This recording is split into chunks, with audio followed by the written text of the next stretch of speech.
mempersembahkan serial Sandiwara Radio Misteri Mak Rompang, Misteri Mak Rompang, Misteri Mak Rompang.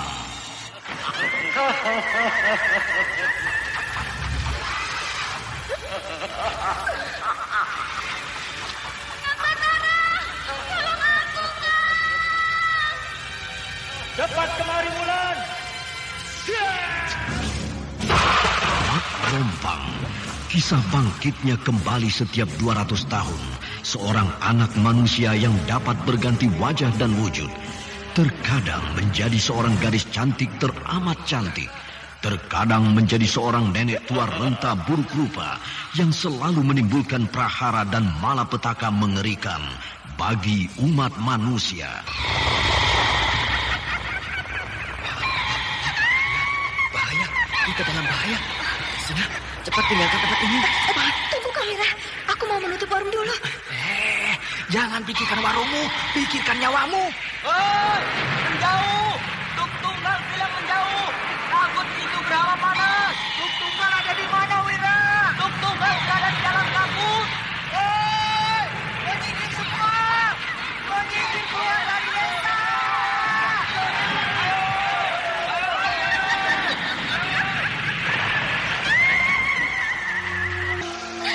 Kang Batara bicara sungguh-sungguh. Iya, karena saya mencintaimu, Wulandari.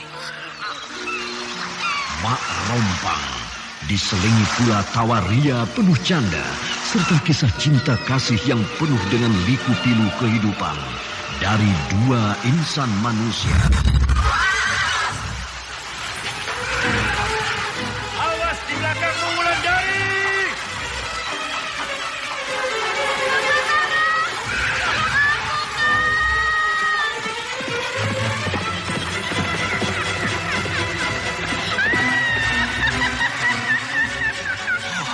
Celaka, Wulandari dibawa lari Mak Rompang. Iya.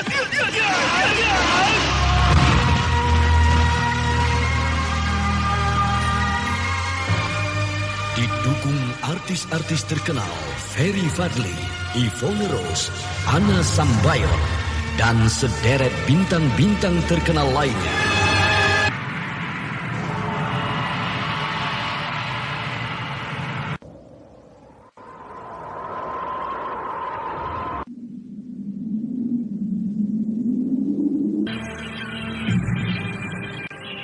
Aku sangat bahagia.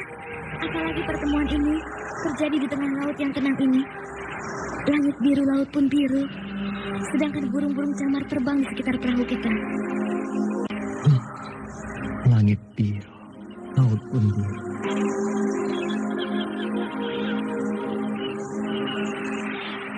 Ikutilah episode ke-13. Langit biru, laut pun biru. Langit biru, laut pun biru. Langit biru, laut pun biru. Naskah karya Asmadi Syafar. Seri yang ke-25 ini didukung oleh para pemain Yvonne Rose sebagai Wulandari, Floria sebagai Maici, Ferry Fadli sebagai Batara, Susi sebagai Kina, Anda sekarang masih Ashari mendengarkan sebagai Sandiwara Ganja, Radio di Anak channel Tabayun Memori sebagai Mak Rompang, 80. dan pembawa cerita Neni Sumardi, teknik dan montase Indra Mahendra dengan sutradara Denny Denhas. Pada kisah yang lalu diceritakan, Wulandari bertemu dengan Batara di tepi pantai di suatu malam yang sunyi dan sepi, di saat bulan sedang purnama penuh. Namun Wulandari merasa khawatir karena dia melihat Batara datang dari jauh, dari tengah laut yang tiba-tiba saja terbentang jalan sampai ke tepi pantai. Sementara Maici, tempat Wulandari menginap, telah menceritakan bahwa suaminya 25 tahun yang lalu hilang pergi bersama perempuan cantik ke negeri jauh yang bernama Karang Biru. Bahkan di dalam mimpi Maici, dia bertemu dengan suaminya yang sudah tinggal di negeri Karang Biru. Bahkan suaminya tidak mau kembali lagi kepada Maici karena suaminya itu sudah punya istri dan punya 5 orang anak. Kang Batara, kenapa Kang Batara melepaskan pelukanmu? Aku harus kembali. Tugasku belum selesai. Kang Batara mau kemana lagi? Aku akan kembali dari tempat datangku semula. Kang Batara datang dari mana? Suatu saat kau juga akan tahu dari mana aku datang tadi. Nah, Wulan, selamat tinggal. Sampai jumpa lagi pada purnama berikutnya. Kang, apakah Kang Batara biarkan aku sendirian berdiri di bawah pohon kemuntung ini? Apakah Kang Batara biarkan aku menangis memandang jauh ke tengah laut? Ke tempat pertama Kang Batara datang tadi? Apa boleh buat kau? Untuk sementara kita harus berpisah. Tapi suatu saat kita akan bertemu lagi. Pasti. Bahkan pasti bertemu lagi.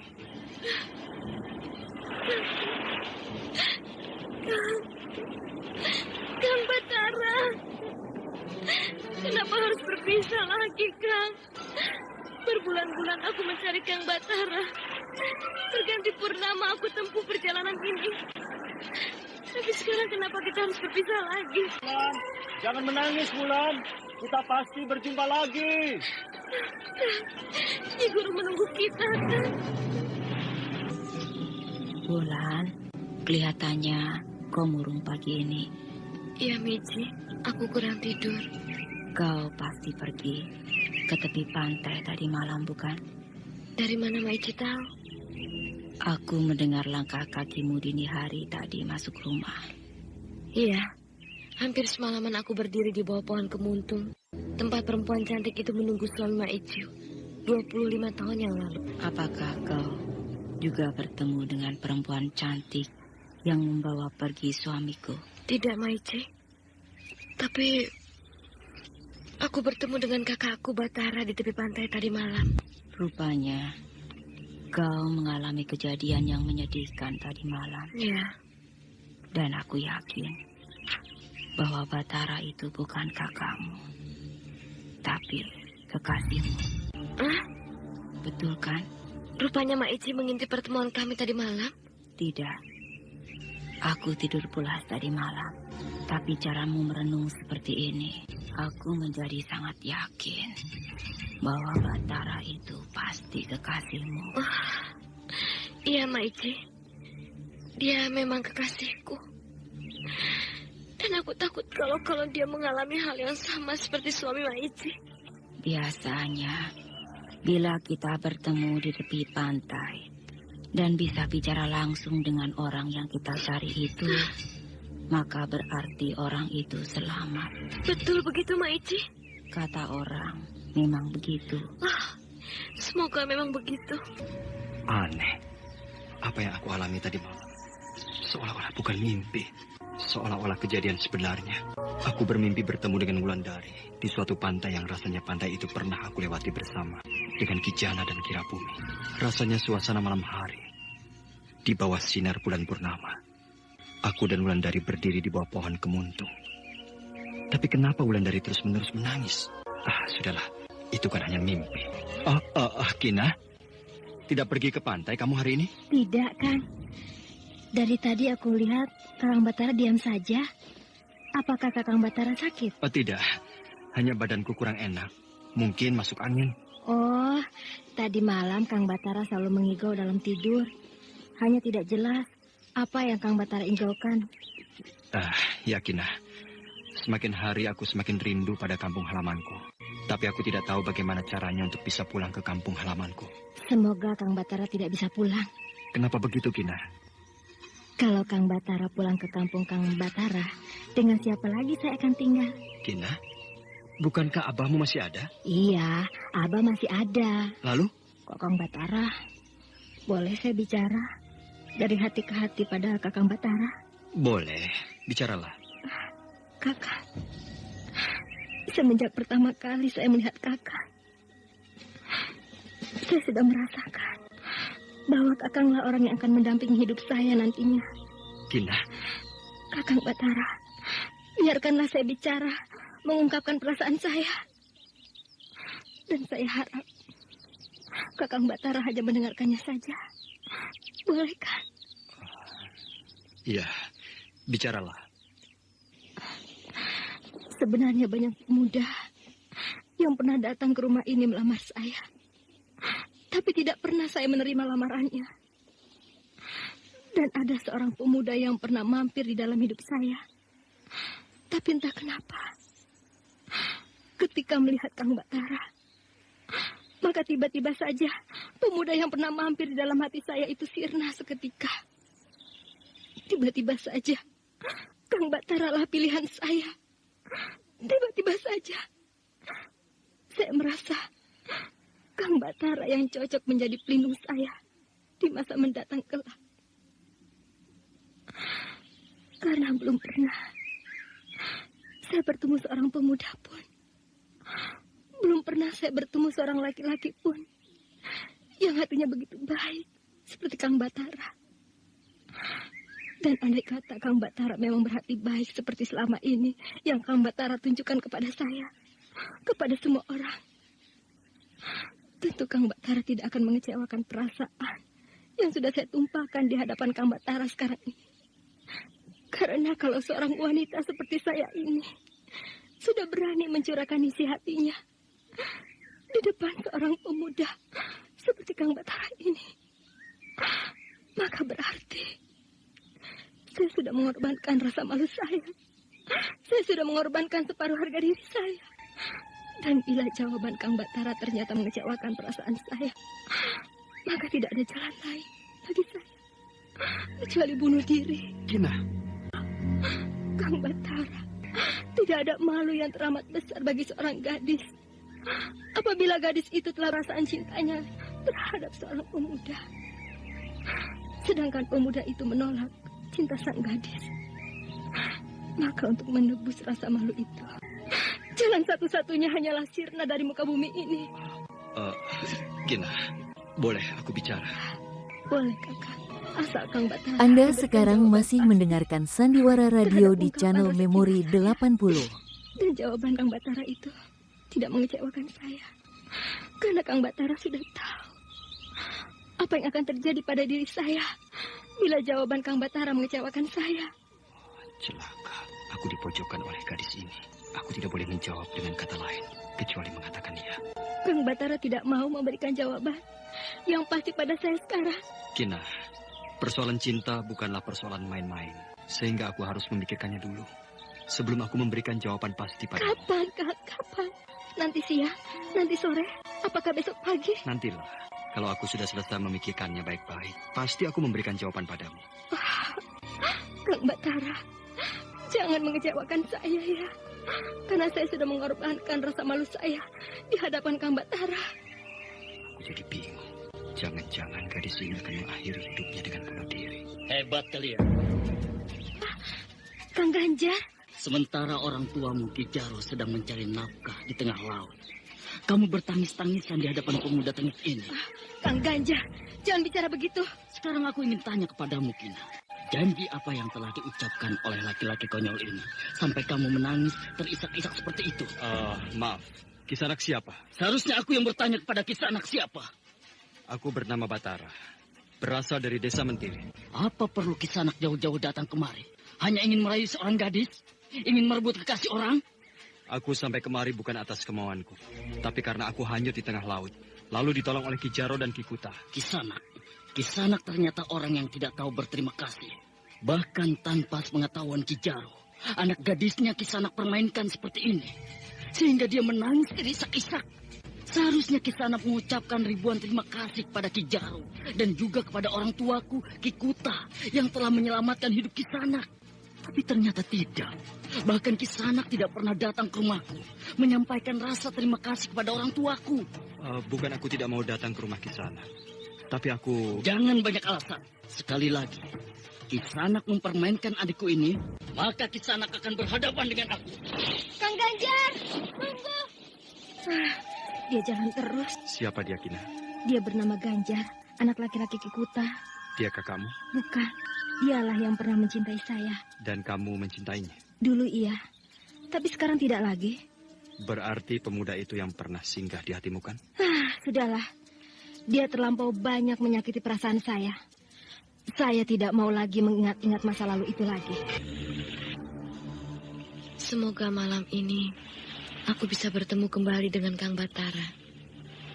Semoga malam ini Kang Batara datang lagi dari tengah laut itu, lalu memelukku erat-erat seperti kemarin malam. Sudah letih mataku memandang terus-menerus ke tengah laut. Tapi tidak ada tanda-tandanya Kang Batara akan datang lagi. Suara apa itu?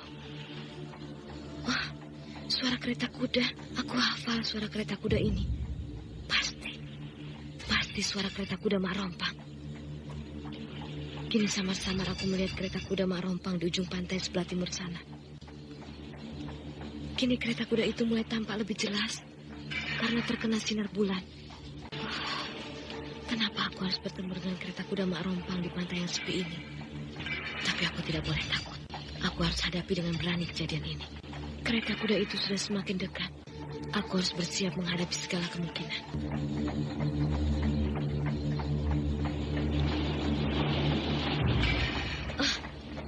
Kenapa tiba-tiba kereta itu berbelok ke arah laut? Kereta kuda itu terjun ke dalam laut. Daksa!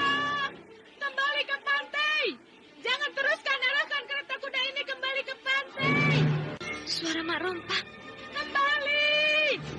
Cepat kembali ke pantai! Mereka menghadang kita! Mereka menghadang kita? Siapa mereka? Aku tidak melihat siapa-siapa lagi, kecuali kereta kuda Mak Rompang yang timbul tenggelam dihantam gelombang. Sekarang kereta kuda itu sudah bisa kembali ke pantai. Kereta kuda itu akan melintas di depanku.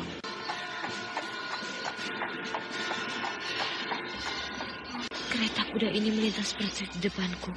Oh, Mak Rompang. Yang duduk di belakang kusir itu adalah Mak Rompang. Bajunya serba putih. Tapi Mak Rompang tidak berkepala. Bagus. Rompang tidak melihat aku. Wulandari. Maici. Kau terkejut? Iya. Kenapa kau terkejut, Wulan? Karena baru saja sebuah kereta kuda siluman lewat di depanku. Tapi aku tidak melihat apa-apa, Wulan. Aneh. Maici tidak melihat apa-apa. Tidak. Aneh. Mari kita pulang, Wulan. Tidak baik sendirian duduk di tepi pantai tengah malam begini.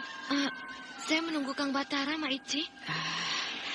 Dia tidak akan datang, Wulan. Lebih baik kita pulang daripada kau melihat kejadian-kejadian aneh di tepi pantai ini. Wulandari bersama Maici berjalan pulang ke pondok mereka yang tidak begitu jauh letaknya dari pantai. Sementara samar-samar kembali terlihat kereta kuda Mak Rompang bergerak menuju ke arah mereka.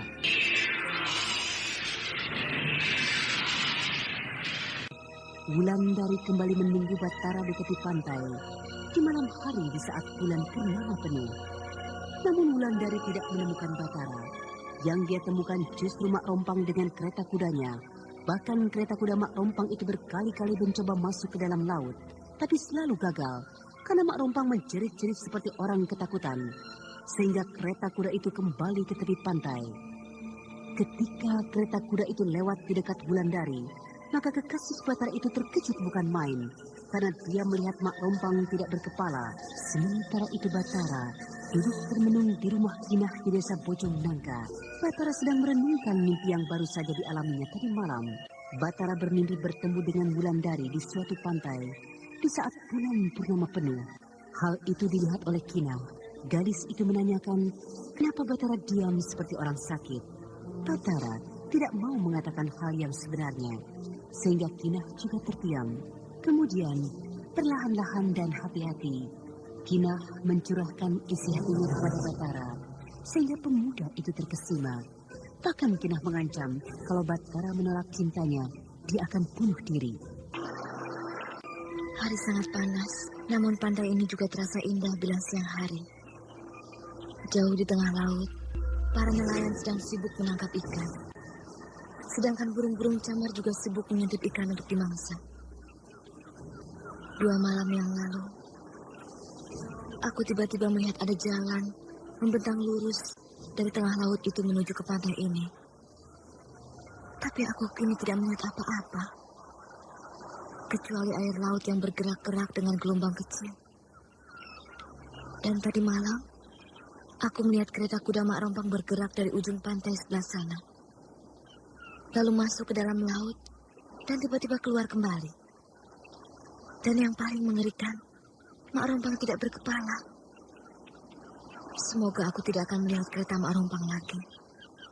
Aku tidak mengharapkan bertemu dengan Mak Rompang lagi. Yang aku harapkan, aku bisa bertemu dengan Kang Batara siang ini. Tapi apakah betul yang aku jumpai 2 malam yang lalu itu Kang Batara? Atau apakah hantu laut yang menyerupai Kang Batara? Aku tidak peduli. Aku rindu Kang Batara. Aku ingin bertemu kembali dengan dia. Alangkah damainya kalau aku bisa jadi burung-burung camar itu. Mereka tidak memikirkan hidup yang rumit seperti yang aku alami ini. Yang mereka pikirkan hanya mencari makan. Lalu bila senja sudah datang, mereka kembali pulang ke sarang. Aku melihat sebuah perahu yang bagus sekali. Layarnya jingga, sedang isi perahu itu hanya 1 orang. Kenapa nelayan itu tidak terus menuju ke tengah laut? Kenapa dia mengarahkan perahunya ke tepi pantai ini? Apakah dia tidak mencari ikan? Ataukah ikan tangkapannya sudah banyak? Perahu nelayan itu memang indah. Warna perahunya putih bersih. Sedangkan nelayan yang mengemudikan perahu itu tampak masih muda dengan kulit yang bersih. Aneh, kenapa nelayan itu berkulit bersih? Biasanya para nelayan yang aku temui di pantai ini selalu berkulit hitam karena tersengat matahari. Kenapa nelayan itu melambaikan tangan padaku? Mana? Dia kembali melambaikan tangannya. Wulandari! Kang Batara, Kang Batara! Aku ikut! Ya, aku dapatkan dulu perahu ini ke pantai. Akhirnya aku bertemu lagi dengan Kang Batara. Wulandari, cepatlah kemari. Ya, Kang, tunggu! Ayo naikkan perahu ini cepat, sebelum ombak itu datang. Ya, Kang. Pegang kuat-kuat. Perahu ini akan aku arahkan ke tengah laut kembali. Iya, Kang. Batara dan Wulandari sudah berada di tengah laut, sementara cuaca sangat cerah. Wulandari memperhatikan dengan teliti bagaimana Batara mengemudikan perahu. Bahkan dengan cekatan dia lihat Batara mengatur layar perahu yang terkembang. Dan tiba-tiba saja Batara melepaskan kemudinya, sehingga perahu itu melaju kemana angin meniupnya.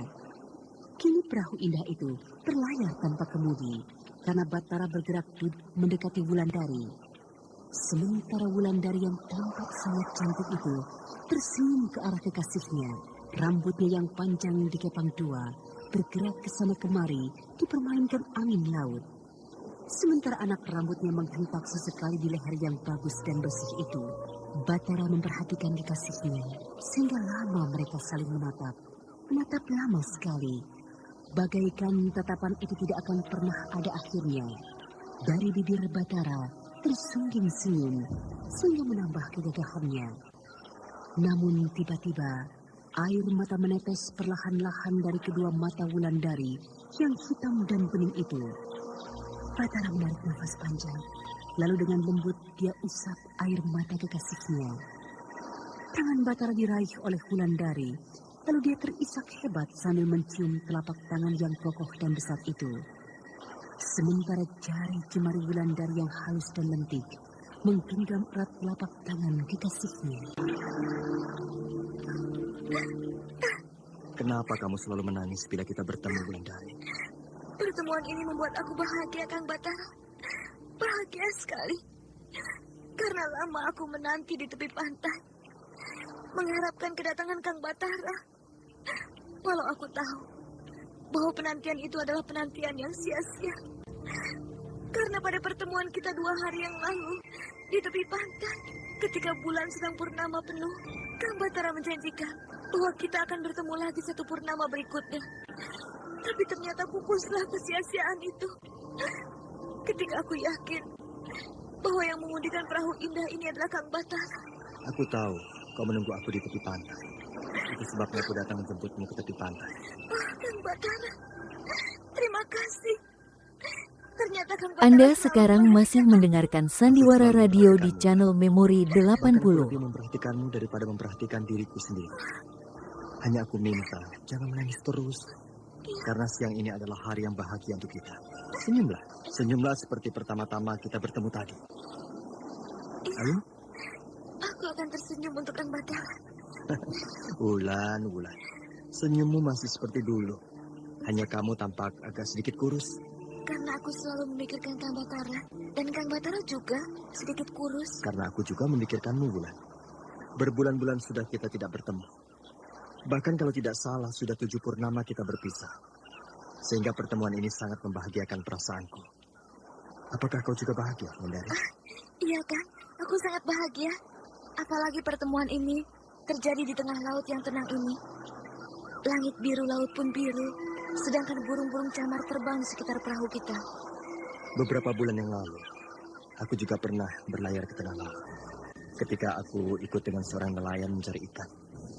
Dan aku ingat padamu, ketika aku memandang langit biru, laut pun biru. Hanya yang aneh, kenapa kau juga mengucapkan kata-kata itu sekarang? Apakah... Itu karena kita sudah satu jiwa. Kita sudah satu hati. Hanya kita berlainan raga saja. Satu jiwa di dalam 2 raga. Kenapa tiba-tiba angin bertiup kencang, Kang Batara? Badai. Sebentar lagi hari akan badai.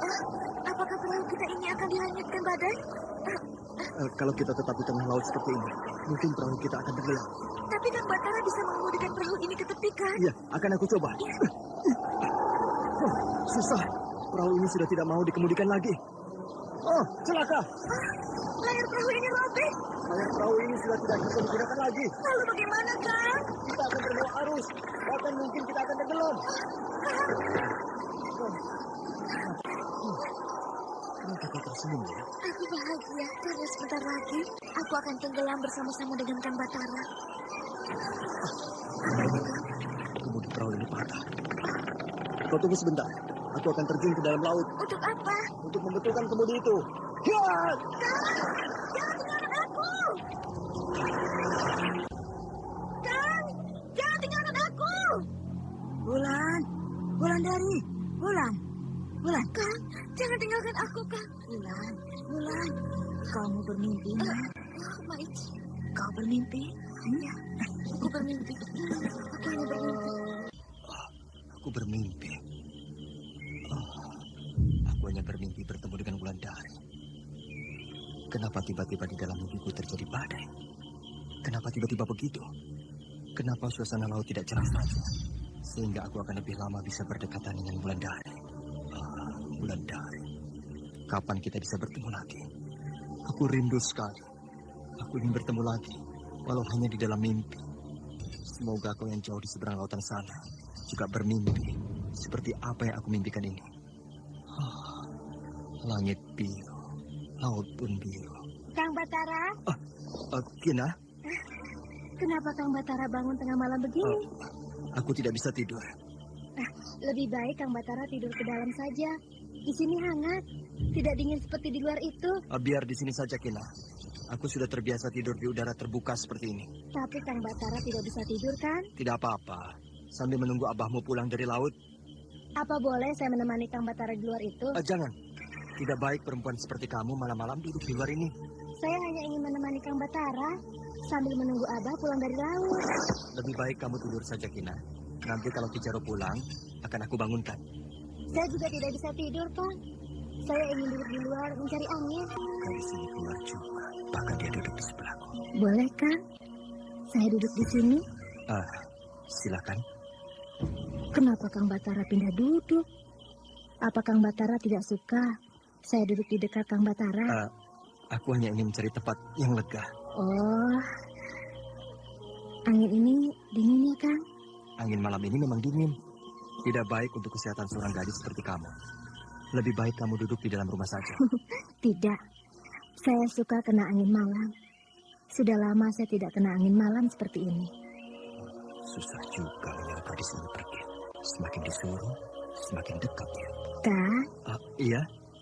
Apakah saya sudah bisa mendapat jawaban Kang Batara malam ini? Jawaban apa? Jawaban tentang ungkapan perasaan saya yang saya katakan pada Kang Batara tadi pagi. Oh, itu. Belum. Kapan saya bisa mendengar jawaban Kang Batara? Nanti, karena masih saya pikirkan. Apa harus lama saya menunggu jawaban dari Kang Batara? Iya. Baiklah, saya akan sabar menunggu. Karena saya yakin bahwa Kang Batara akan memberikan jawaban yang memuaskan saya. Aku dihadapkan pada persoalan yang sulit. Kang? Iya? Tadi Kang Batara tidur pulas kan? Tadi iya. Dan Kang Batara mengigau dalam tidur. Kamu mendengar aku mengigau? Iya. Bahkan Kang Batara berteriak-teriak seperti orang sedang hanyut. Iya. Aku bermimpi. Mimpi tentang apa? Mimpi tentang saya? Bukan. Aku mimpi hanyut di laut. Pasti Kang Batara mimpi hanyut. Karena Kang Batara pernah mengalami hanyut di laut. Iya. Aku bermimpi kejadian itu lagi. Dan nama siapa yang Kakang sebut-sebut di dalam mimpi itu, Kang? Kau mendengar aku menyebut nama seseorang? Iya. Nama seorang perempuan. Batara ingin mengatakan pada Kinah bahwa yang dimimpikannya itu adalah Wulandari. Tapi Batara harus hati-hati. Karena kalau Kinah salah terima, maka gadis itu pasti bunuh diri seperti yang telah dikatakannya. Siapa nama perempuan yang Kakang sebutkan itu di dalam iguan Kakang Batara tadi? Apakah perlu aku katakan pada dia? Apakah dia akan kecewa? Lalu dia bunuh diri? Aku tidak peduli. Aku harus mengatakannya agar semuanya menjadi jelas. Kalau sampai Kinah bunuh diri berarti cintanya padaku membabi buta. Siapa nama perempuan itu, Kang? Wulandari. Wulandari? Masih muda? Masih? Cantik? Cantik, bahkan sangat cantik. Kang, ada orang di dalam halaman rumah kita. Aku sudah melihatnya sejak tadi. Cepatlah kau masuk ke dalam. Biar aku yang menghadapi orang itu. Iya, Kang. Hati-hati. Bagus. Tengah malam begini kalian duduk berduaan. Oh, Kisanak rupanya. Iya, aku Ganjar. Sekarang, mari kita berhitung sebagai laki-laki. Apa maksud Kisanak? Maksudku sudah jelas. Aku ingin mengukur apakah nyali Kisanak juga sama besarnya bila menghadapi laki-laki. Maaf, aku tidak mau mencari ribut di desa ini. Aku ingin mencari kawan, bukan mencari musuh. Jangan banyak bicara. Kang Ganjar, jangan, Kang. Diam kamu. Malam ini, kamu tinggal pilih. Aku atau dia? Maaf Kisanak. Kisanak sudah salah menduga. Kinah tetap milik Kisanak. Aku tidak pernah merebut Kinah dari tangan Kisanak. Kang Batara, kenapa bicara begitu? Aku mencintai Kang Batara. Hai Batara, kau dengar bukan? Kinah telah jatuh cinta kepadamu. Tapi malam ini, Kinah akan kecewa karena kau akan terkapar di tanah bermandikan darah. Kang Ganjar, jangan, Kang. Jangan bunuh Kang Batara. Diam kamu. Atau kamu ingin juga mendampingi dia ke alam baka? Kang Ganjar. Iya. Jangan Kisanak. Jangan teruskan perkelahian ini. Aku tidak mencari musuh, percayalah. Iya.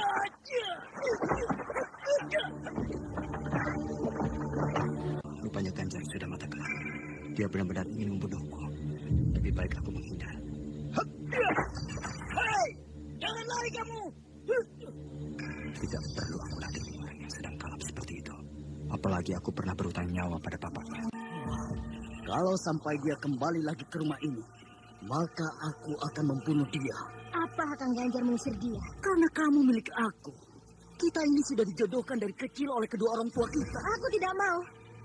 Aku tidak mau menerima perjodohan seperti itu. Dulu kamu bilang mau. Sekarang kamu berbalik menjadi tidak mau. Ini pasti laki-laki itu yang telah membujukmu. Pasti laki-laki itu telah menjanjikan hal yang muluk-muluk kepadamu. Sehingga kamu berpaling dari aku. Aku tidak berpaling dari kamu, Kakang. Karena aku tidak pernah mencintaimu. Aku mencintai Kang Batara. Sampai kapanpun, aku mencintai Kang Batara. Perempuan murahan kamu. Seenaknya saja cinta yang kamu miliki itu kamu bagi-bagikan kepada orang lain. Aku memang perempuan murahan. Tapi cintaku tidak akan dapat kamu beli dengan harga berapapun. Tina, aku mau bicara denganmu. Aku tidak butuh kamu. Batara, sepagi ini sudah sampai kau di tepi pantai. Iya, Kijaro. Mau kemana kamu? Menunggu Kijaro. Kebetulan kalau begitu, Batara. Aku banyak dapat tangkapan ikan tadi malam. Mana ikan tangkapan Kijaro itu? Itu tuh, masih ada di dalam perahu. Ya, rezeki kita sedang bagus, Batara. Ya, semoga selalu begitu. Kina sudah bangun? Sudah, Kijaro. Anakku itu memang rajin, Batara. Selalu bangun pagi-pagi sekali. Lalu dia memasak air dan menghidangkan minuman hangat untukku. Dan juga, setelah kau ada di rumah kami, kau kau juga mendapat perhatian yang sama dari anakku. Betul kan? Betul, Ki Jaro. Bahagialah nanti. Laki-laki yang menjadi suaminya. Karena dia mendapat seorang istri yang baik dan rajin. Bukan begitu, Batar? Iya, Kina memang seorang gadis yang manis, baik dan rajin. Laki-laki yang menjadi suami Kina pasti bahagia. Aku berharap laki-laki itu adalah dirimu, Batar. Ki Jaro salah. Aku tidak salah. Aku sudah mengamati kau selama ini, Batara. Sehingga kaulah yang cocok jadi suami anakku kelak. Maaf, Ki Jaro. Saya belum berniat untuk mempunyai istri saat sekarang ini. Tidak apa-apa. Kina mau menunggumu. Ki Jaro. Anda sekarang masih mendengarkan Sandiwara Radio di channel Memori 80. Masih ingin mencari pengalaman hidup dulu. Batara. Pengalaman hidup bisa didapat setelah kita berumah tangga. Maaf, Ki Jaro. Saya betul-betul belum berniat untuk mempunyai istri. Saya masih memikirkan yang lain. Masih banyak tugas yang belum saya selesaikan. Tiba-tiba aku jadi kecewa, Batara. Aku sangat kecewa. Maaf, Ki Jaro. Kalau saya sudah mengecewakan Ki Jaro. Bagaimana kalau kita duduk di bawah pohon itu? Aku ingin bicara dari hati ke hati denganmu, Batara. Baiklah, Ki. Begini, Batara. Ketika pertama kali kau ada di rumah, ketika pertama kali anakku mengobatimu, memberi minum padamu, dia sudah jatuh cinta padamu, Batara. Sebenarnya aku kurang setuju. Karena aku dan juga dia belum tahu siapa sebenarnya dirimu ini. Siapa dan dari mana kau berasal. Tapi setelah sekian lama, aku juga setuju. Bahkan sangat setuju kalau Kina memilihmu jadi calon suaminya kelak. Karena aku sudah tahu bahwa kau seorang pemuda yang baik dan jujur. Suka menolong orang lain tanpa ingin pamrih. Lagi-lagi aku dihadapkan pada persoalan ini. Mungkin kau belum tahu bahwa anakku itu betul-betul mencintai dirimu. Bahkan cintanya tampak tidak akan bisa terbendung lagi. Saya sudah tahu. Kau sudah tahu? Ya. Dari mana kau tahu? Dari pandangan matanya? Dari sikapnya? Dari cara dia bicara padamu? Kina yang bicara padaku kemarin pagi. Lalu bagaimana? Kau terima cinta anakku itu? Tidak. Oh, jadi kau tolak? Juga tidak, Ki Jaro. Karena aku tidak sampai hati untuk mengatakannya. Aku tidak mengerti apa maumu, Batara. Seperti yang aku bilang tadi, aku belum berniat untuk beristri sekarang ini, Ki. Bahkan mungkin untuk waktu yang lama. Oh, jadi dengan kata lain, kau menolak cinta anakku, bukan? Iya, Ki Jaro. Maaf. Batara, kau telah mengecewakan anakku. Kau telah mengecewakan aku. Ya, aku sudah tahu penyebab utama kenapa kau menolak cinta anakku, Batara. Bukan karena kau tidak ingin berumah tangga saat sekarang ini. Bukan karena kau tidak pandai mengurus istrimu nanti. Tapi karena kau sudah punya pilihan hati, bukan? Dari mana Ki Jaro tahu? Dari Aki Sangkala. Aki Sangkala memang orang hebat. Aku belum pernah bertemu dengan orang sehebat dia. Bila melihat nasib orang lain. Bila melihat latar belakang orang. Aku salut pada Aki Sangkala. Jadi betul itu alasan utamamu, bukan? Iya, Ki Jaro. Iya. Aki Sangkala menceritakan bahwa kekasihmu itu cantik. Bahkan sangat cantik. Tentu kau tidak akan mau melepaskannya. Nah, begini saja. Aku bisa memaklumi perasaanmu terhadap orang yang kau cintai itu. Nanti sampaikanlah hal yang sebenarnya ini pada anakku. Aku yakin Kina akan bisa mengerti. Maaf Ki Jaro, sebaiknya Ki Jaro sajalah yang mengatakannya pada Kina. Karena saya akan meneruskan perjalanan saya. Kau akan pergi, Batar? Iya, Ki Jaro. Kemana? Saya juga belum tahu akan kemana. Tapi yang pasti saya akan ke rumah Ki Kuta untuk mengucapkan terima kasih. Batar, tetaplah tinggal di rumahku. Sampai kau betul-betul tahu harus kemana. Terima kasih Ki Jaro. Saya memang sudah berniat akan pergi pagi ini. Walau saya belum tahu harus kemana. Dengan ini saya mengucapkan beribu-ribu terima kasih. Karena Ki Jaro telah menyelamatkan jiwa saya. Kalau tidak ada Ki Jaro dan Ki Kuta, saya tentu sudah tewas di tengah laut yang ganas waktu itu. Jadi kau betul-betul akan pergi pagi ini, Batar? Betul, Ki. Anakku akan kecewa menerima kenyataan ini nanti. Kina akan lebih kecewa kalau saya terus berada di rumah Ki Jaro, karena saya telah menolak cintanya. Baiklah, apa boleh buat? Terima kasih Ki Jaro. Sekali lagi terima kasih. Saya akan ingat sepanjang hidup saya bahwa Ki Jaro pernah menyelamatkan saya dari maut. Saya titip salam untuk Kina. Kina sudah saya anggap sebagai adik saya sendiri. Iya. Terima kasih kau telah menganggap Kina sebagai adikmu. Dan selamat jalan, Batara. Iya, Ki Jaro. Kalau umur kita masih panjang, suatu saat kita akan bertemu lagi. Jadi, Abah tidak bertemu dengan Kang Batara? Tidak, Kina. Kemana dia ya, Abah? Jangan-jangan dia pergi dari rumah kita. Kenapa kau bilang begitu? Karena tadi malam, Kang Ganjar datang kemari. Kang Ganjar marah-marah pada Kang Batara. Bahkan, Kang Ganjar mengamuk dengan golok dan membacok Kang Batara. Oh, telah terjadi rupanya. Lalu? Kang Batara tidak melawan. Bahkan, Kang Batara melarikan diri. Dan sampai sekarang, Kang Batara tidak muncul-muncul. Padahal aku sudah menyiapkan minuman hangat untuk dia. Mungkin minuman itu sudah dingin. Pantas Batara lesu sekali aku lihat tadi. Wah, Abah bertemu dengan Kang Batara. Di mana Abah? Di mana? Di tepi pantai. Lalu, kemana Kang Batara sekarang? Kina, aku mau bicara padamu. Mau kau mendengarkannya? Iya, Abah. Ki Jaro menceritakan semua pembicaraannya dengan Batara tadi pagi pada anaknya Kina. Kina tertegun mendengarnya. Bahkan perlahan-lahan muka gadis itu berubah menjadi pucat pasi. Harapan yang tadinya besar, kini hilang begitu saja. Serasa nyawanya sedang dicabut perlahan-lahan oleh Yang Maha Kuasa. Lalu tanpa terasa, air matanya meleleh di pipi gadis yang sedang menanjak dewasa itu. Lalu bagaimana saya, Abah? Bagaimana saya? Kita harus relakan dia. Kalau kau rebut dia dari tangan kekasihnya, maka kekasihnya tentu akan lebih menderita dibandingkan dengan dirimu. Tapi saya mencintai Kang Batara, Abah. Saya sangat mencintainya. Mungkin tidak akan ada gantinya bagi saya kelak. Ya, Abah mengerti anakku. Tapi bukankah Batara tidak mencintai dirimu? Dia itu sudah mencintai gadis yang lain. Yang jauh segalanya bila dibandingkan dengan kamu. Abah, kenapa Abah bicara begitu? Anakku pingsan.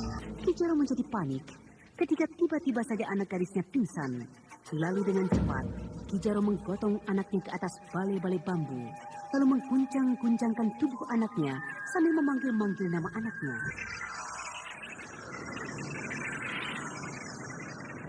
Ternyata Kina mendengar berita lain yang tidak pernah disukainya. Kina jatuh pingsan ketika Ki Jaro menyampaikan penolakan Batara terhadap dirinya, sehingga Ki Jaro menjadi kalang kabut melihat keadaan anaknya itu. Ki Kuta sedang asik membelah kayu, sehingga dia tidak melihat kehadiranku di halaman rumah ini. Apa perlumu datang kemari? Rupanya dia tahu juga kehadiranku di sini. Apa aku bicara dengan orang tuli? Maaf, Ki. Saya tidak berani mengganggu Ki Kuta. Itu sebabnya saya diam saja. Jadi, apa perlumu datang kemari? Saya datang kemari ingin minta maaf pada Ki Kuta. Karena baru sekaranglah saya sempat menemui Ki Kuta. Itu karena kau sibuk dengan anak si Jaro itu kan? Tidak juga, Ki. Hanya karena saya... Jangan bohong kamu. Atau kampak yang aku pegang ini membelah kepalamu nanti. Maaf, saya tidak bohong, Ki. Tapi karena saya... Dari mana kau belajar ilmu menangkap lemparan kapakku itu? Maaf, Ki Kuta. Tadi itu hanya kebetulan saja. Apa kamu mau pamer kehebatanmu di hadapanku? Tidak, Ki Kuta. Sekali lagi tidak. Tadi hanya kebetulan saja. Ini, saya kembalikan kampak Ki Kuta. Kenapa tidak kau elakkan tamparanku? Kau sengaja menantangku ya? Sengaja menjajal kerasnya pukulanku? Maaf, Ki Kuta. Saya betul-betul tidak bisa berkelahi. Itu sebabnya saya tidak bisa mengelakkan tamparan Ki Kuta tadi. Maaf, Ki Kuta. Saya minta maaf kalau saya punya salah. Jangan saya dipukuli terus. Hanya seperti itu kehebatanmu. Saya tidak hebat, Ki Kuta. Saya betul-betul tidak tahu apa-apa tentang berkelahi. Saya mohon maaf sekali lagi kalau saya selama ini sudah salah terhadap Ki Kuta. Kau memang telah bersalah padaku. Pada anakku Ganjar. Itu sebabnya saya datang kemari. minta maaf pada Ki Kuta. Dan saya juga mengucapkan terima kasih yang tidak terhingga karena Ki Kuta telah menyelamatkan nyawa saya di tengah laut dulu. Oh, masih ingat rupanya kamu peristiwa yang hampir saja merenggut nyawamu itu, ha? Saya tidak akan pernah lupa seumur hidup saya, Ki Kuta. Pandai sekali kau bicara. Ki Kuta, saya tidak tahu lagi harus bicara bagaimana. Saya hanya bisa bicara seperti ini. Saya bicara hati-hati supaya Ki Kuta tidak tersinggung. Sudah. Aku muak melihatmu berdiri di depanku. Pergilah kamu. Memang, Ki Kuta. Saya memang akan pergi meninggalkan desa ini. Itu sebabnya saya datang kemari. Saya datang mohon maaf dan mohon pamit pada Ki Kuta. Pergi? Pergi kemana kamu? Saya belum tahu, Ki Kuta. Tapi saya sudah berniat akan pergi dari desa Pojong Nangka ini. Jadi betul-betul kau akan pergi, Batara? Iya, Ki. Dengan siapa? Sendiri, Ki Kuta. Sendiri? Kina bagaimana? Kina tinggal sama Ki Jaro di rumah mereka. Maksudku, apakah Kina tidak kau bawa? Saya tidak pernah berniat merebut hak orang lain, Ki Kuta. Itu salah satu sebab saya pergi meninggalkan desa ini. Jadi, kau tidak mencintai Kina? Mungkin berita yang sampai pada Ki Kuta begitu. Tapi sebenarnya lain. Saya tidak pernah mencintai Kina. Saya tidak pernah ingin merusak hubungan Kina dengan pemuda lain. Tapi selama ini saya sudah jadi sasaran kemarahan orang yang mencintai Kina. Kau tahu bahwa pemuda yang kau maksud itu adalah anakku? Tahu. Itu sebabnya saya datang kemari. Karena saya juga ingin menyampaikan maaf pada Ganjar. Karena saya, Ganjar dan Kina menjadi retak. Batara, aku baru tahu kalau kau memiliki hati yang mulia begini. Kalau dari dulu aku tahu kau seperti ini, maka pasti kau akan kuangkat jadi anakku. Kau akan aku angkat jadi kakak Ganjar. Terima kasih, Ki Kuta. Kalau niat Ki Kuta begitu, saya terima. Apalagi Ganjar memang lebih muda dari saya. Dan saya juga tidak keberatan bila Ganjar menjadi adik angkat saya. Ganjar, tahan!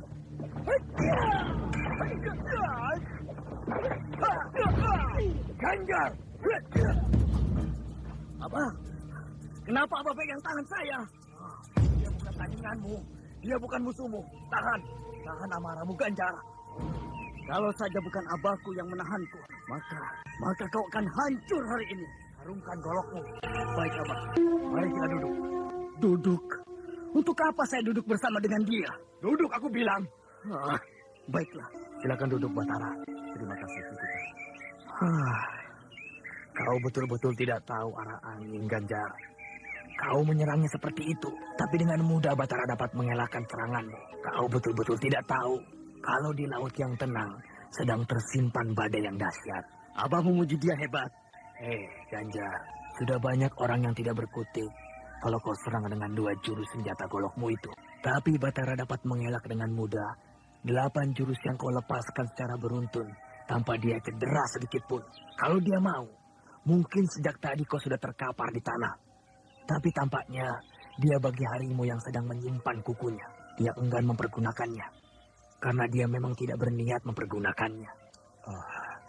Maaf, Ki Kuta. Saya memang tidak tahu apa-apa dalam ilmu berkelahi. Jangan kau merendah terus, Batara. Aku bukan orang yang buta. Aku dapat melihat gerakan-gerakan yang kau mainkan. Dan aku tahu bahwa gerakan yang kau pertunjukkan itu adalah gerakan sebuah ilmu yang hampir mencapai tingkat kesempurnaan. Jangan kau terus mengelak. Aku tidak suka mendengarnya. Iya, maaf. Tapi saya tidak pernah menganggap remeh adik saya ini. Aku tidak suka kamu menyebut diriku sebagai adikmu. Diam kamu. Apa kamu tidak bisa melemahkan hatimu barang sebentar? Baik, Abah. Saya akan dengarkan apa yang Abah sampaikan kepada saya. Sebenarnya, Batara sudah sejak tadi sampai di sini. Dan aku telah menjajal kepandaiannya. Aku telah melemparkan kapakku ini persis ke matanya. Tapi dia tidak bergerak dan tidak bergeming dari tempatnya berdiri. Bahkan dengan mudah, dia dapat menangkap kapak ini ketika tinggal beberapa saat lagi menghantam kepalanya. Dan aku yakin, kalau orang yang tidak mengerti dan mahir tentang ilmu kedikdayaan, maka orang itu pasti sudah terjungkal ke belakang dihantam oleh senjataku ini. Karena aku melepaskan kapak ini kepadanya dengan seluruh tenagaku. Jadi aku sudah tahu siapa dia ini sebenarnya. Bahkan sejak pertama kali aku menolongnya di tengah laut, aku sudah tahu bahwa pemuda ini bukan orang sembarangan. Karena dia dapat bertahan begitu lama di tengah badai yang ganas tanpa menewaskan jiwanya. Maaf, Ki Kuta. Jangan menilai saya seperti itu. Saya bukan orang hebat. Saya bukanlah seorang pendekar sakti. Saya hanya mengerti sedikit-sedikit bagaimana cara membela diri. Lain dari itu saya tidak tahu. Dari tadi aku sudah katakan, Batara. Aku tidak suka kau selalu merendahkan dirimu di hadapanku. Padahal aku tahu siapa sebenarnya kau. Ganjar. Ya, Abah. Batara datang kemari. Anda sekarang masih mendengarkan Sandiwara Radio di channel Memori 80. Dia tidak sempat datang kemari untuk mengucapkan terima kasih kepadaku. Dan aku terima permintaan maaf itu. Karena aku tahu dia bicara sungguh-sungguh dari perasaannya yang paling dalam. Bahkan dia tidak mau pergi sebelum aku menerima maafnya. Walau telah aku tampar mukanya beberapa kali. Dan dia menerima tamparanku itu tanpa mengelak sedikit pun. Ganjar. Iya, Pak. Baru kali ini aku bertemu seorang laki-laki seperti dia. Sehingga aku sudah berniat dalam hatiku bahwa Batara, aku angkat jadi kakakmu. Hah? Iya, Ganjar. Saya sudah menganggap kamu sebagai adik saya. Juga Kina sudah saya anggap sebagai adik saya. Tetapi saya tidak pernah menganggap Kina sebagai kekasih saya. Saya tidak pernah mencintai Kina. Saya hanya menganggap kalian berdua adalah adik-adik saya. Hanya dengan cara itu, pada saat sekarang ini, ungkapan terima kasih saya kepada orang tuamu dan kepada Ki Jaro. Saya berharap supaya kamu mau menjadi adik saya. Saya tidak menyangka kalau Kang Batara berhati baik seperti ini. Sehingga saya menyesal karena telah memperlakukan Kang Batara dengan kasar selama ini. Tidak apa-apa. Ketika itu kita belum saling kenal. Sehingga kita tidak tahu satu sama lain. Terima kasih, Kang. Sekali lagi, terima kasih. Aku merasa bahagia. Karena hari ini, aku mempunyai seorang anak lagi. Kang Batara mau kemana? Aku sebenarnya ingin pulang ke kampungku, Ganjar. Tapi aku tidak tahu kemana aku harus berlayar. Karena kampungku letaknya jauh sekali. Kalau saya tahu, saya mau mengantarkan Kang Batara dengan perahu sampai ke kampung halaman Kang Batara. Tapi, ya sayang, saya juga tidak tahu di mana letaknya kampung Kang Batara itu. Tidak apa-apa. Tidak apa-apa. Saya sekarang ingin mencoba pergi kemana saja. Kang Batara, saya ingin memberikan tanda mata pada Kang Batara. Semoga dalam perjalanan Kang Batara ini, Kang Batara akan tetap ingat kepada saya. Terimalah ini. Saya tidak punya benda yang lebih berharga daripada golok saya ini, Kang. Terima kasih. Walaupun sebenarnya saya enggan menerima senjata ini. Karena senjata bagi seorang laki-laki sama juga dengan nyawanya. Ya, sebenarnya saya ingin memberikan apa saja yang saya miliki ini. Ini pertanda ketulusan hati saya, Kang. Ya, terimalah Batara. Walaupun aku tahu bahwa golok itu belum tentu ada gunanya buatmu. Terima kasih. Saya mohon diri. Pantai ini sepi. Seperti tidak ada kehidupan di sini. Kenapa nasibku jadi begini? Kenapa aku sampai terdampar di sini? Apakah memang aku tidak boleh mencarikan obat untuk Nyi Guru? Sehingga aku menjadi terlunta-lunta di tempat yang sepi seperti ini. Sesampai di desa Bojong Nangka ini, aku berkenalan dengan Ki Jaro dan Ki Kuta yang telah menyelamatkan hidupku. Lalu aku berkenalan dengan Kina dan Ganjar. Ganjar yang mati-matian membenciku karena cemburu. Sedangkan Kina mati-matian mencintaiku. Kina, cara dia mencintaiku sama dengan Gandini. Hanya perbedaan di antara mereka adalah yang seorang merupakan pendekar yang keras hati, sedangkan Kina adalah contoh seorang perempuan yang lemah, bahkan cepat putus asa. Aku tidak tahu bagaimana kabar Gandini sekarang, apa yang dilakukan sekarang. Aku rindu juga pada perempuan anak gadis Kirukso itu. Ya, walaupun sebenarnya selama ini dia sudah banyak menyusahkan aku. Kenapa kau termenung terus? Kau sakit? Tidak. Aku heran melihat sikapmu beberapa hari ini. Apakah kamu ingat pada istrimu? Iya, aku ingat Aning. Aku ingat pada anaknya Tapasudana. Buat apa kamu ingat dia? Sedangkan dia sekarang sudah tidak ingat kamu. Bahkan mungkin dia sekarang sedang bersenang-senang dengan suamiku, Raden Wangsa Dirja. Tapi aku rasa Aning tidak akan seperti ini. Aku tahu betul sifat istriku. Aku kan perempuan, Tembong. Aku lebih tahu sifat perempuan dibandingkan dengan kamu. Bagaimanapun bentuk seorang perempuan, bagaimanapun sifat baik seorang perempuan, namanya perempuan pasti tidak akan menolak bila diberikan harta kekayaan yang berlimpah kepadanya. Dan tentu saja Aning tidak akan menolak pemberian harta yang sangat banyak oleh Raden Wangsadirja. Karena Aning berasal dari perempuan kampung yang hidupnya selama ini sangat miskin. Apalagi sekarang Aning diberikan kedudukan gelar seorang istri bangsawan. Sampai-sampai seluruh prajurit yang menjaga rumah mereka menyebut Aning dengan sebutan Raden Ayu. Apakah betul begitu, Kandini? Aku kan dari tadi sudah bilang, Tembong, bahwa aku adalah perempuan. Sehingga aku tahu sifat seorang perempuan. Aku tidak menyangka kalau Aning akan seperti itu. Kau tidak usah menyangka. Yang penting kau melihat kenyataannya. Bahwa sekarang Aning beserta anaknya dan Kirambat tinggal di rumah petinggi desa Tegalsari. Ya, aku sudah melihat kenyataan itu, Kandini. Tembong, ya. Kau ingat beberapa tahun yang silam ketika kau duduk di sini? Waktu itu sore hari kau datang menemuiku ke rumah ini. Dan kau duduk di sini? Iya, aku tahu. Dan waktu itu aku keluar dari dalam kamarku menemuimu, bukan? Iya, tapi sebenarnya kamu tidak suka aku datang. Yang kamu tunggu bukan aku, tapi Batara. Walau ketika itu aku tidak suka, tapi aku tahu maksud kedatanganmu. Kau tahu? Iya, ketika itu kan kau mencintai aku, kan? Ayo jawablah, kau mencintai aku kan waktu itu? Ya, sayang kau tidak mencintai aku, Kandini. Gandini masih terus memancing-mancing kenangan masa lalu. Sedangkan Tembong, pikirannya masih melayang jauh ke desa Tegalsari. Di lain tempat di desa Mentilin, Tembong sedang merenungi nasib buruknya. Sehingga Gandini mencoba menghibur Tembong. Bahkan Gandini mencoba mengingat-ingat masa lalu mereka. Betul kan? Waktu itu yang kau tunggu bukan aku, Kandini. Yang kau tunggu adalah Batara. Karena kau mencintai Batara. Betul. Aku dulu memang mencintai Kang Batara. Tapi semakin hari, cintaku itu semakin menipis. Bahkan mungkin sekarang sudah hilang sama sekali. Yang anehnya, cintamu terhadap Aning yang belum bisa hilang. Padahal seharusnya kau harus cepat melupakan perempuan hina itu. Iya. Aku akan coba melupakan dia. Kau ingat ketika suatu sore kau berjalan di depan rumahku ini? Iya. Bahkan aku sering berjalan di depan rumahmu. Tapi kau tidak pernah ada berdiri di depan pintu regol rumahmu. Sebenarnya aku ada. Aku mengintipmu. Itu sebabnya aku tahu bahwa kau sering lewat di depan rumahku. Kalau sekarang aku lewat di depan rumahmu ini, bagaimana?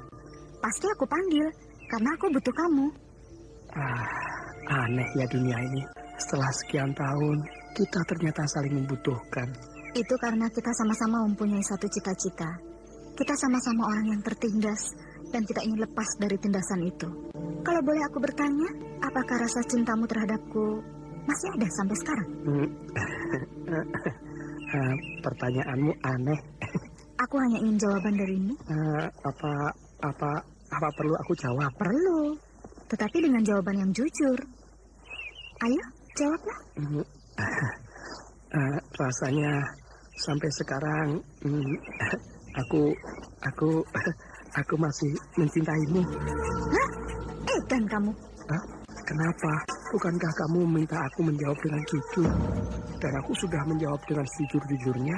Apakah kamu tidak malu menjawab begitu? Tidak, karena aku sudah menjawab dengan jujur.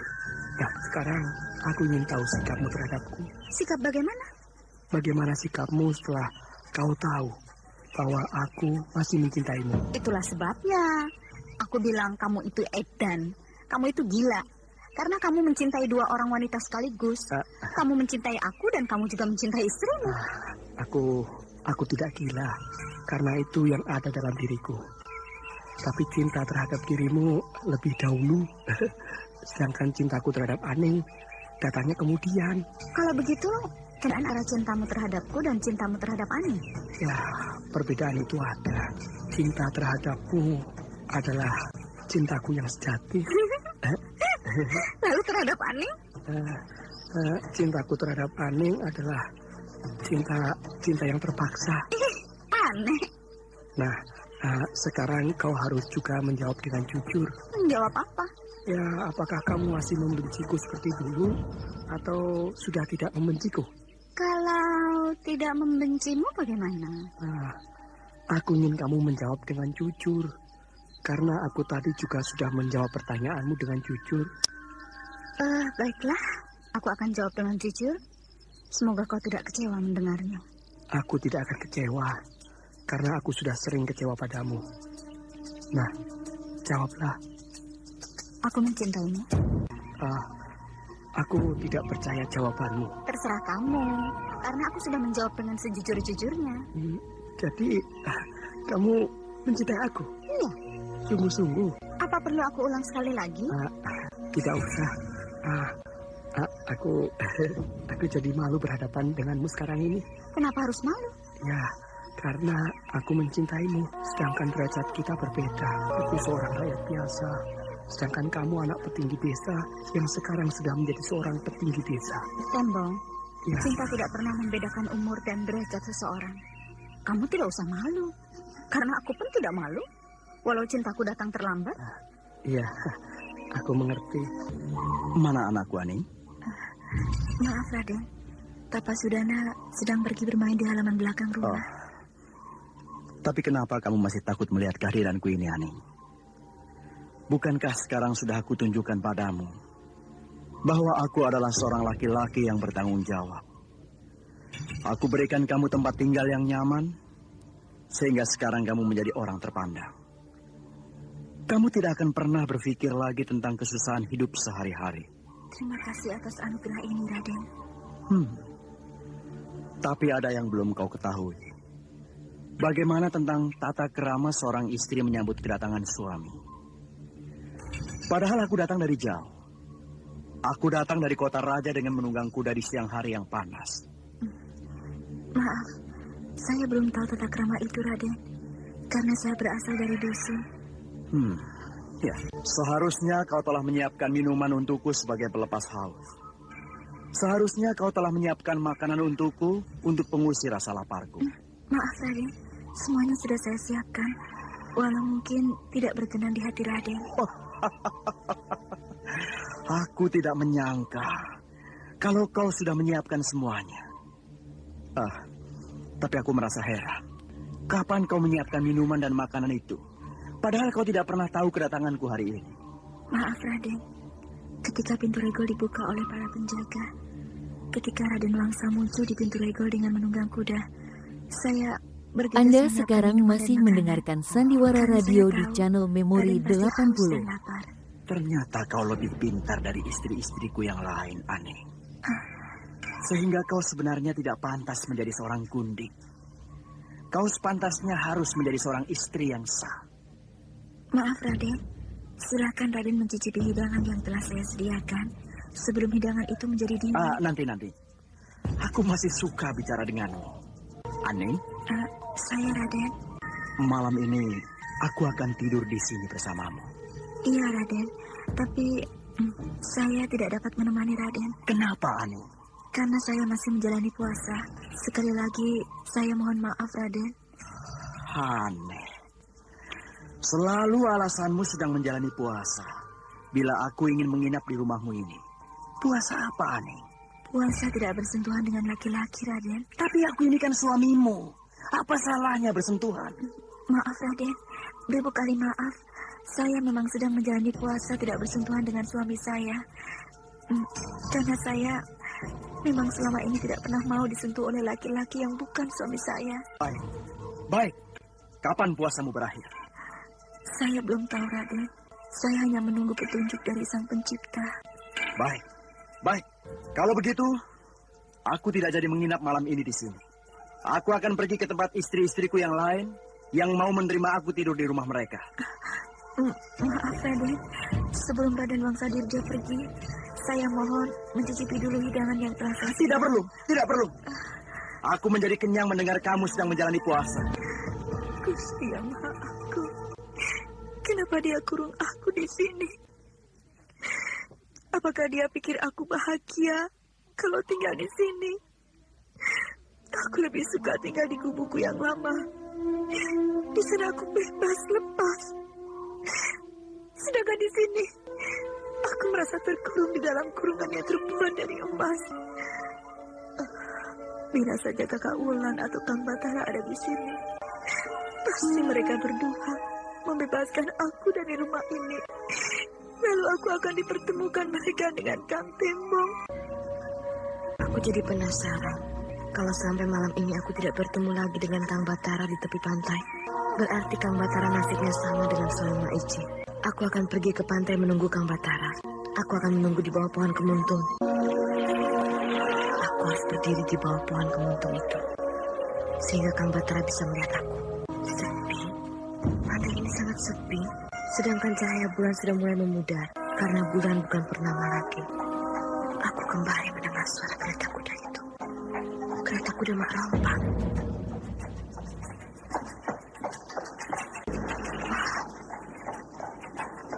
Sekarang kereta kuda dipacu masuk ke dalam laut.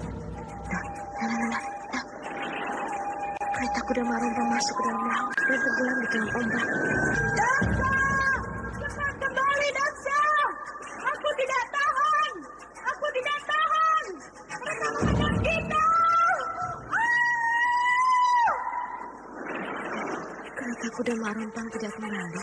Kereta kuda terus tenggelam ke dalam laut. Sedangkan Mak Rompang muncul di antara ombak dengan baju yang basah kuyup. Mak Rompang tetap tidak berkepala, sedangkan bajunya yang putih bersih basah kuyup. Rompang memanggil kusir keretanya. Rupanya kusir kereta Mak Rompang sudah tidak mendengar panggilan majikannya. Karena kusir itu sudah tenggelam ke dalam laut.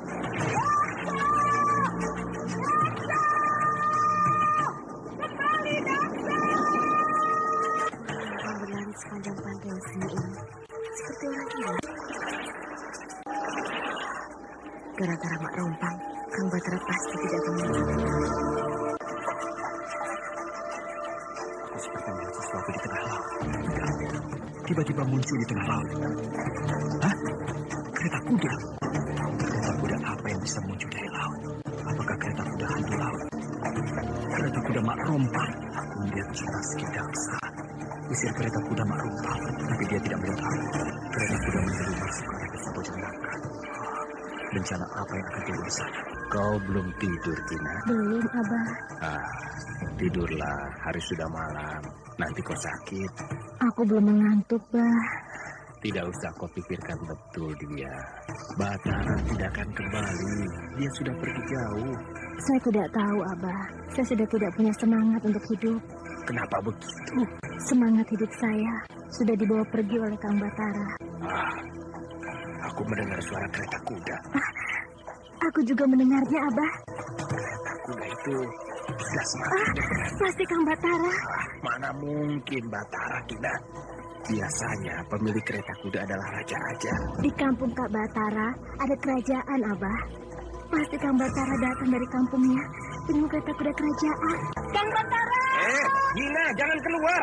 Kang Batara! Ginah berlari ke halaman rumahnya. Gadis itu menanti kereta kuda yang dia yakini ditunggangi oleh Batara. Sedangkan Kijaro mengejar anaknya dari belakang. Gina, itu bukan kereta kuda Batara. Saya yakin, Abah. Kang Batara datang dengan kereta kuda untuk menjemput saya. Kereta kuda Kang Batara sudah semakin dekat, Abah. Aduh, Gina. Ayo masuk, ayo masuk. Itu kereta kuda siluman. Itu kereta kuda hantu laut. Lepaskan saya, Abah. Saya menunggu Kang Batara. Kang Batara tidak dekat. Dia hanya asik memegang tali petang kuda-kudanya. Apakah kamu tidak lihat bahwa kusir kereta kuda tadi bukan Batara? Bahkan kusir kereta kuda itu tidak ada tubuhnya. Itu Kang Batara. Saya yakin yang tadi itu pasti Kang Batara. Aduh, Gina. Kusir kereta kuda tadi tidak ada badannya. Hanya kepalanya saja. Yang menggantung di udara. Abah jangan menghina Kang Batara. Kang Batara ada badannya. Badannya tegap dan kuat. Baik, baik. Sekarang kita masuk. Hari sudah larut malam, ayo Tidak. masuk. Saya mau menunggu Kang Batara. Lewat lagi di depan rumah kita. Kenapa anakku jadi begini? Aku harus menemui Aki Sangkala. Begitulah, Ki. Keadaan anakku sekarang. Dia tidak mau makan. Dia tidak mau minum. Yang ditunggunya hanyalah Batara. Apakah anakku sudah mulai gila, Aki? Oh, luar biasa. Memang luar biasa. Anakmu sudah mabuk cinta pada Batara. Tapi yang paling penting, anakmu bukan gila karena Batara, tapi terkena sihir oleh kereta kuda siluman itu. Jadi bukan gila, Aki? Bukan. Anakmu sedang terkena pengaruh gaib kusir kereta itu. Nah, kau tahu, Jaro, kereta kuda yang lewat di desa kita tadi malam betul-betul bagi angin itu. Ini yang aku bilang beberapa waktu yang lalu, bahwa desa kita akan dilanda bencana.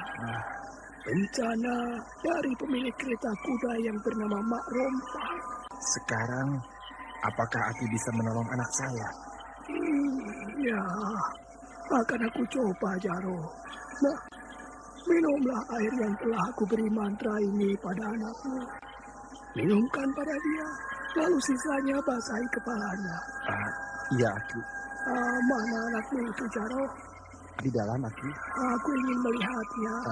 Baiklah. Mari, Aki. Silakan masuk. Kina, kau kenal siapa aku ini? Kenal. Siapa aku, Kina? Kenapa tanya padaku? Bukankah Aki kenal nama aku sendiri? Kan kau bilang tadi, kau kenal padaku. Tentu kau juga tahu namaku. Sudah. Jangan tanya aku lagi. Kina. Seharusnya kau menjawab yang sopan. Aku tidak butuh Aki Sangkala datang kemari. Aku butuh Kang Batara. Ternyata dia kenal Aki. Kan aku sudah bilang bahwa anakmu tidak gila. Ya, syukurlah Aki. Sekarang minumkan air itu pada dia. Iya, Ki. Kina, minumlah air ini supaya badanmu menjadi kuat. Ayo. Siapa yang memberi air itu, Abah? Aku yang memberimu air itu, Kina. Kenapa Aki memberi aku air? Apakah aku sakit? Betulkah aku sakit? Supaya kamu cepat sehat. Iya. Mau kan kamu minum air ini? Iya, aku memang haus. Nah, basahi kepalanya, Jaro. Iya, Aki. Kenapa kepala saya dibasahi, Abah? Kenapa saya harus mandi malam-malam begini? Supaya kau segar. Apakah Abah kira aku gila? Apakah Abah kira aku sakit? Aku tidak sakit. Aku tidak gila. Aku hanya rindu Kang Batara, Abah. Ya. Suatu saat nanti, Batara tentu akan kembali kemari. Percayalah pada Aki. Kang Batara hanya akan kembali bila mendengar aku sudah mati. Setiap malam aku selalu melihat Mak Ici ini membuat jala. Untuk apa olehnya jala itu? Dia tidak pernah pergi menjala ikan ke laut? Ataukah dia jual jala-jalanya itu kepada nelayan yang membutuhkan? Kasihan juga kalau aku tinggal perempuan tua ini sendirian. Padahal aku sudah tidak betah tinggal di sini. Bahkan dia selalu membujuk supaya aku tetap tinggal bersama dia di sini. Mak Ici? Mak, apakah Mak Ici sudah tidur? Kemana Mak Ici? Padahal baru saja aku lihat dia membuat jala. Apakah dia masuk ke dalam kamarnya itu? Kosong. Kamar ini kosong. Melihat kamar Mak Ici ini, aku jadi ingat kamar Nyi Guru di Gagah Sore. Rapi dan bersih. Walaupun kamar Nyi Guru itu kecil. Mak Ici? Aneh. Kemana Mak Ici tadi? Di sudut ruangan itu ada peti kecil. Peti itu bagus dan indah. Pasti itu peti pakaian Mak Ici. Bukan main. Di tepi-tepi peti itu dikelilingi mutiara. Aku jadi tertarik untuk melihat isi peti itu. Tapi kata Nyi Guru, tidak baik memeriksa barang-barang yang bukan milik kita sendiri. Tapi hatiku sangat tertarik untuk melihat isi peti itu. Ya, apa boleh buat. Aku akan melihat apa isi peti itu. Yang penting, aku tidak mencuri. Ternyata peti ini terbuat dari kayu jati tua, hitam mengkilat. Wah, baju Mak Ici yang dipakai tadi. Untuk apa dia berganti baju? Apakah bajunya ini sudah kotor? Tapi rasanya tidak. Aneh. Aku tidak pernah melihat Mak Ici memakai baju yang lain selain baju ini. Sudahlah, aku tidak usah memikirkan betul urusan ini. Aku mendengar langkah kaki orang di luar rumah. Pasti langkah kaki Maici. Dari mana Maici malam-malam begini? Aneh. Kenapa langkah kaki itu semakin jauh? Aku jadi penasaran. Coba aku lihat. Aneh. Aku tidak melihat Maici. Tapi aku melihat seorang perempuan cantik berjalan menuju pantai. Akan aku ikuti dia. Pantai. Aku sudah sampai di tepi pantai. Samar-samar di bawah cahaya bulan sadip ini, aku melihat perempuan cantik itu berjalan ke arah pohon kemuntung. Nah, perempuan itu berdiri di bawah pohon kemuntung. Pasti perempuan itu yang diceritakan oleh Maici. Pasti perempuan cantik itu yang membawa suami Maici pergi ke negeri Karang Biru. Dan aku yakin, perempuan ini pula yang membawa Kang Batara ke negeri Karang Biru. Aku akan tanya pada perempuan itu, kemana Kang Batara dibawanya? Kenapa Kang Batara tidak dikembalikannya kepadaku? Aku akan ajak berkelahi dia. Aku tidak peduli siapa dia dan dari mana asalnya. Ternyata perempuan yang berdiri di hadapanku ini sangat cantik. Bajunya merah menyala, sedangkan perhiasannya semua terdiri dari emas dan mutiara. Kenapa kamu melihatku seperti itu? Apakah ada pakaianku yang tidak pantas? Pantas? Pantas sekali. Apalagi dengan wajahmu yang cantik jelita seperti ini. Kulitmu putih, sedangkan perhiasan yang kau kenakan pasti sangat mahal harganya. Apakah kamu mau? Kalau mau, ambillah. Aku tidak perlu perhiasan. Aku perlu kekasihku kau bawa kembali kemari. Apa maksudmu? Kamu jangan mengelak perempuan cantik. Panggil saja aku Indang. Oh, namamu Indang? Aku bernama... Kamu bernama Wulandari kan? Kamu kenal namaku? Ya. Dan kamu sementara ini tinggal di rumah Maici, bukan? Hebat. Ternyata kau sudah banyak tahu tentang diriku. Tapi jangan lupa, aku juga tahu banyak tentang dirimu. Kenapa kau diam? Aku ingin mendengar. Ya, mendengar apa saja yang ketahui tentang diriku, Wulan. Kau perempuan cantik yang selalu berdiri di bawah pohon kemuntung ini, kan? Iya. Sekarang pun aku juga sedang berdiri di bawah pohon kemuntung ini. Kau yang membawa suami Maici 25 tahun yang lalu, kan? Iya, aku yang membawa Kakang Gintung ke negeri itu. Sampai di negerimu, kau kawinkan suami Maici dengan perempuan di negerimu itu, bukan? Iya, perempuan istri Kang Gintung itu adalah diriku sendiri. Kami saling mencintai dan sudah mempunyai anak 5. Sekarang kau kembalikan suami Maici itu. Karena itu bukan hakmu, tapi hak Maici. Itu bukan urusanmu, Wulandari. Tapi itu urusanku. Dan kamu tidak perlu ikut campur urusanku. Karena aku tidak pernah mencampuri urusanmu. Kita baru saja kenal. Sehingga rasanya kita tidak pernah mempunyai persoalan pribadi di antara kita. Persoalan pribadi di antara kita ada. Persoalan apa itu? Kau telah membawa Kang Batara ke negerimu. Padahal Kang Batara bukan hakmu. Dia bukan kekasihmu. Tapi dia adalah kekasihku. Maaf, Wulandari. Apakah kamu pernah melihat aku membawa kekasihmu itu? Aku memang tidak melihat kau membawa Kang Batara ke negerimu. Tapi kalau aku hubungkan cerita Maici dengan kejadian-kejadian yang aku lihat dan aku alami di tepi pantai ini, maka aku yakin kaulah yang telah membawa Kang Batara ke negerimu. Jangan suka menghubung-hubungkan kejadian yang satu dengan kejadian yang lain, Wulandari. Karena setiap kejadian di dunia ini banyak persamaannya. Tapi belum tentu ada hubungannya. Pandai sekali kau bicara, perempuan cantik. Kau yang pandai memfitnah orang, Wulandari. Kau juga cantik. Bahkan sangat cantik. Tapi dari bibirmu yang ada tai lalatnya itu mengeluarkan tuduhan-tuduhan fitnah yang sangat menyakitkan perasaan orang lain, Wulandari. Ingat, kata-katamu adalah harimaumu yang pada suatu saat akan menerkam dan merobek-robek tubuhmu. Karena itu, pandai-pandailah kau mempergunakan kata-katamu supaya kelak kata-katamu itu tidak akan mencelakakan dirimu. Hop. Aku tidak hilang, Wulandari. Aku masih berada di sekitarmu. Hanya aku tidak mau bentrok denganmu. Karena aku tahu kau gadis yang baik, sehingga aku suka padamu. Tapi maaf, aku terpaksa menghindarimu. Lain kali kita ketemu, Wulandari. Wulandari memandang kagum pada sebuah titik merah yang menimbulkan cahaya terang benderang. Titik merah itu melesat jauh ke tengah laut, lalu menghunjam tajam membelah lautan malam, sehingga menimbulkan cahaya yang terang benderang di seantero lautan. Sehingga seketika suasana bagi siang hari, lalu tiba-tiba suasana kembali bercahaya muram, bahkan cahaya semakin temaram. Wulandari memandang jauh ke tengah laut, sementara air mata mengalir perlahan di kedua pipinya. Wulandari menggigit bibir menahan tangis, karena Wulandari yakin di tempat cahaya yang menghujam lautan tadi, itulah negeri Karang Biru. Negeri tempat Batara sedang berkelana sekarang. Wulandari semakin menggigit bibirnya menahan isak.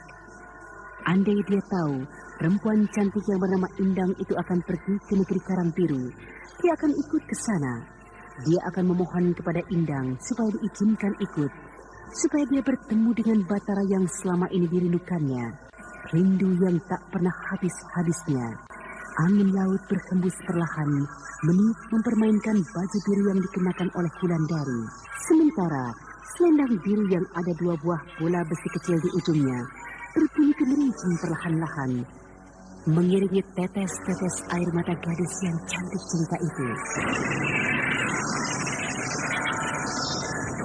Nah, pendengar yang berbahagia, marilah kita ikuti lanjutan kisah ini esok hari pada waktu dan gelombang yang sama. Demikianlah tadi serial Sandiwara Radio Misteri Mak Rompang, episode ke-13, Langit Biru, Laut Pun Biru, dipersembahkan oleh Denhas Adya Suara, bekerja sama dengan PT Sinar Effendi Murni, produsen tablet obat kuat Aladina, obat terlambat bulan Menpas Kapsul, tablet obat kuat dan pegalinu Duta Rema, dan jamu godok Cap Gorilla. Terima kasih atas perhatian Anda. Sampai jumpa.